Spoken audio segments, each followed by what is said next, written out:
Taipei offers billions for Philippine bases, defying Beijing. The world was stunned. The announcement sent ripples through diplomatic circles and newsrooms alike, as experts scrambled to make sense of the bold move. Taiwan, long cautious and defensive, had just made a bold, public offer, pledging to fund military bases in the Philippines under the Enhanced Defense Cooperation Agreement. This was a dramatic shift from its usual posture, signaling a willingness to take risks for its own security and for regional stability. This was no backroom deal. The world watched as officials signed documents in front of flashing cameras, making the partnership unmistakably public.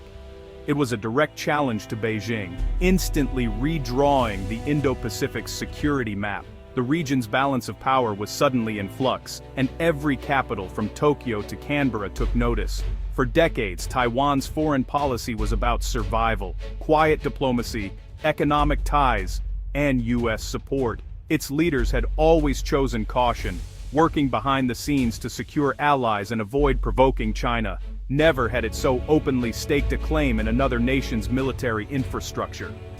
Diplomats scrambled, phones rang off the hook, and embassies across Asia buzzed with urgent consultations. Was this a rogue move, or a new doctrine for Taiwan's survival? Analysts debated whether Taipei was acting out of desperation, or if this was a calculated step toward a new regional order. The answer came quickly. This was a statement of intent.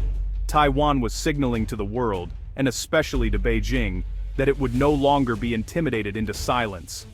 Taiwan was done being a pawn. Its people, once resigned to the shadows of great power politics, now stood with renewed determination. It was stepping up as a security provider, extending its defensive perimeter. Joint drills and new radar stations signaled a new era of cooperation and readiness. Manila was caught in the crosshairs, cautiously optimistic, but aware of the storm brewing. Philippine leaders weighed the promise of new investment and security against the risk of angering Beijing. Washington was surprised, but quietly approved. The move fit its strategy of allied deterrence. Beijing's silence was ominous, as Chinese officials retreated behind closed doors to plot their response. Everyone knew a response was coming. Markets trembled, and world leaders braced for the next act in this unfolding drama. The Taipei Gambit had been played. The world's attention was fixed on the Indo-Pacific, where the stakes had just been raised. The world waited for Beijing's next move. Would China escalate or seek a new balance? The stakes had never been higher. Every decision now carried the weight of history and the potential to reshape the region for generations. A new era had begun. The Indo-Pacific would never be the same. Taiwan's proposal was a diplomatic earthquake, shattering the region's unwritten rules. Indo-Pacific nations have long balanced economic ties with China and security from the U.S., avoiding direct challenges to Beijing. Taipei's offer to Manila threw out that playbook, replacing ambiguity with clarity. Traditionally, Taiwan sought space through economic and humanitarian aid, never military alliances. Now, it was forcing the region to choose, stand with democracy, or yield to Beijing. For the Philippines, accepting meant a pivot to the U.S. and allies, at the risk of China's wrath. Other Southeast Asian nations watched closely, wondering if this model could work for them. Taiwan was no longer a passive subject, it was shaping the debate. The risks were enormous. This could unite democracies or isolate Taipei further. The old peace was broken. A confrontational era had begun. Beijing's reaction was swift and furious. The Chinese Foreign Ministry condemned the proposal as a dangerous provocation, warning Manila not to play with fire. The PLA launched immediate military exercises near the Philippines, with jets and warships patrolling the region. State media painted Taiwan as reckless, the Philippines as a U.S. pawn. For Beijing, this was more than bases. It was a direct threat to its strategy of isolating Taiwan. A Taiwan-Philippines security link complicates any invasion plan, creating a southern flank Beijing can't ignore. The fear, if Taiwan can do this with Manila, what's to stop it from forging similar ties with Japan or Vietnam? China drew a red line. Taiwan crossed it. The confrontation had begun. In Washington, Taipei's move was seen as validation of a new strategy, integrated deterrence. This approach marks a significant shift in how the U.S. and its partners think about security in the region, emphasizing cooperation and shared responsibility over unilateral action.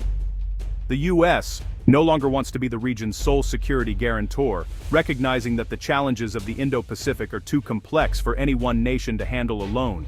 Instead, it's building a robust network of empowered allies and partners, each contributing unique strengths to a collective defense. Taiwan's shift from security recipient to provider fits perfectly into this new vision, signaling its readiness to take on a more active role in regional security. The U.S. welcomes Taiwan's investment in the First Island chain's defense, seeing it as a crucial step in strengthening the alliance network and deterring potential aggression.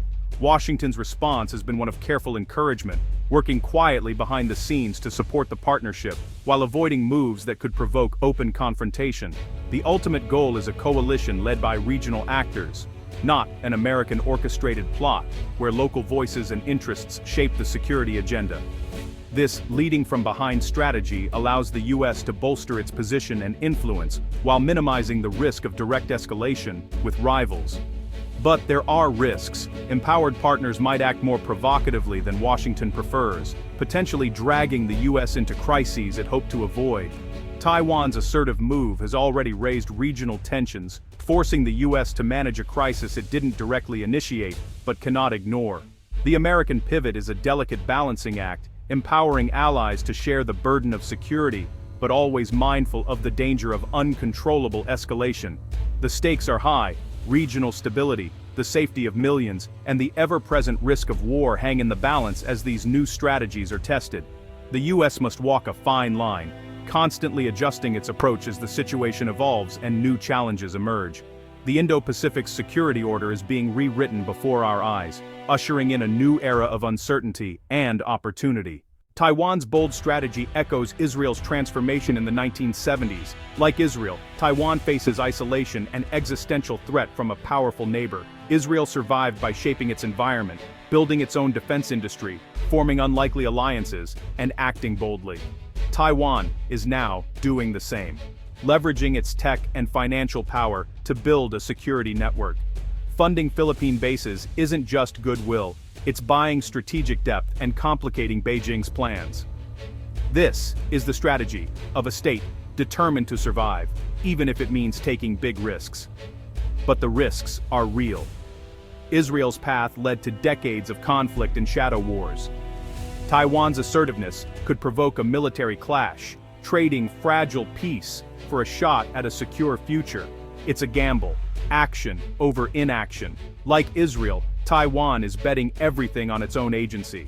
The public proposal made headlines, but the real support will be discreet. Direct military funding is too provocative. Instead, Taiwan will use state-owned firms and tech giants to invest in civilian projects near EDCA bases. These dual-use projects, ports, communications, infrastructure, quietly boost military capabilities. Funds may flow through multinational development channels, adding layers of deniability. This strategy lets Taiwan help without giving Beijing a clear casus belli. For Manila, it means vital support without appearing as a Taiwanese proxy. For the U.S., it strengthens the alliance without direct confrontation. Shadow financing is the key to this new security architecture. It all comes down to the Luzon Strait, a critical choke point between Taiwan and the Philippines. This narrow stretch of water, often overlooked on the map, is actually one of the most strategically significant maritime corridors in the world. Whoever controls this passage can influence the movement of navies and trade between the South China Sea and the vast Pacific Ocean beyond. Control of this strait is vital for China's navy to break out into the Pacific. Without access through the Luzon Strait, Chinese naval forces are largely confined to the First Island chain, limiting their operational reach and ability to project power further east. The EDCA bases in northern Luzon sit right on this strategic corridor. These bases, established through the Enhanced Defense Cooperation Agreement, give the Philippines and its allies a front-row seat to monitor and respond to any activity in the strait.